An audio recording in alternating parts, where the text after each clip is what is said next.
Felt like the whole world was caving in, like you was drowning, and no matter how hard you tried to swim up, you couldn't come up for air.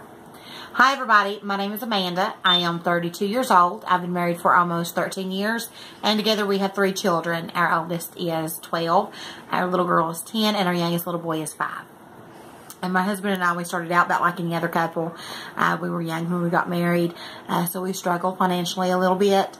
But then we got good jobs, so I became an LPN. My husband got a job with the county, so we were doing okay, and we expanded our little family. But then it was 2013, and that is when my family got tested. My husband ended up losing his job. At this time, he was core drilling, and he was going from state to state and making really good money. So when he got laid off, it really strapped us financially. We ended up having to move, and we went through a whole lot. There was many nights that I'd cry because I didn't know what was going to happen, what was going to go on, what the next day was going to bring. And then the next day would come, and you'd have to put on this fake face, and you'd have to go to work and face everybody like your whole world wasn't crumbling down.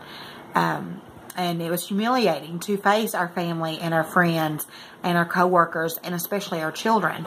That was humiliating. So my husband and I, we talked about it a lot. We talked a lot about this, about what we was gonna do, and we decided one night that that I would go back to school.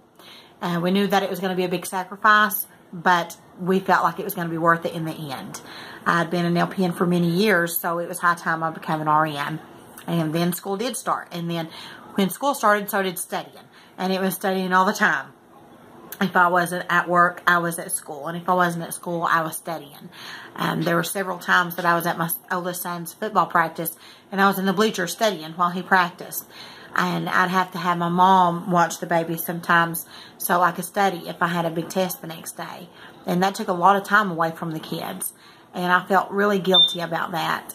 It was, you know, the time that I spent on ATI, I could have spent playing with the babies and making memories. And I feel really guilty about that. But then at my pinning ceremony, it was so hot that day, and when it was all over and you could go find your family, I was hunting for them, and my oldest son, he came up to me, and he had this big, huge smile on his face, and he hugged me really tight, and he said, "Mom, I am so proud of you, I could bust." And that moment made every sacrifice, every tear, every sweat, everything, it made it worth it. So now we're good. We're in a new place. We both got good jobs. I have a really good job that I absolutely love. And so we're good now. So, and the moral of this story is, you have faith. No matter what life throws at you, you grab it and you bounce it a time or two and you throw it right back. Because no matter what happens, hard work and determination is going to get you through this. That's the only thing that's going to get you through this. You got to work hard. Nothing is given to you. If you want something, you got to work for it. So thank you everybody for listening.